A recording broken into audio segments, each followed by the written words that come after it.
பேசிக்கா ஒரு பிசினஸ்ல ப்ராப்ளம் அப்பப்போ வருது. அத நீங்க எப்படி சால்வ் பண்றீங்க? நாங்க எங்க கம்பெனில நான் பர்ட்டிகுலரா ஃபாலோ பண்றது சிஎஸ்சி.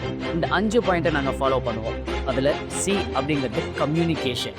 அதாவது ஒரு கம்பெனில அந்த கம்யூனிகேஷன் ப்ராப்பரா இல்ல, மேனேஜர், இன்சார்ஜஸ் கிட்ட சொல்லுங்க, ஸ்டாஃப்ஸ் கிட்ட கரெக்ட்டா கம்யூனிகேட் பண்ணினா அதே ப்ராப்ளம் ரிப்பிட்டேட்டிவா வரும். அப்புறம் 2வது ஸ்கில். அந்த ஸ்கில் அவங்க கிட்ட இல்ல.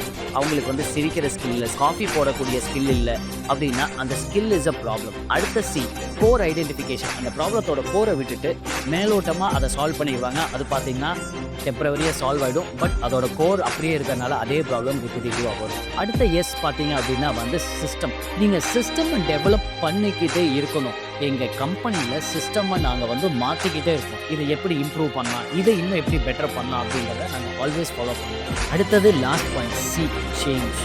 அந்த சேஞ்ச் நடக்கல, அதாவது இன்டர்னலாகவும் எக்ஸ்டர்னலாகவும் சேஞ்ச் நடக்கல அப்படின்னா நீங்கள் என்ன பண்ணாலும் தப்பு ரிப்பிட்டேட்டிவாக வரத்தான் செய்யும். ஸோ சேஞ்சுக்கு அடாப்ட் ஆகணும். ஸோ இந்த 5 பாயிண்ட்டை நாங்கள் ஃபாலோ பண்ணுறதுனால எங்களுக்கு ரிப்பிட்டேட்டிவாக வர ப்ராப்ளம் முடிஞ்ச அளவுக்கு நாங்கள் அங்கேயே சால்வ் டவுன் பண்ணிடுவோம்.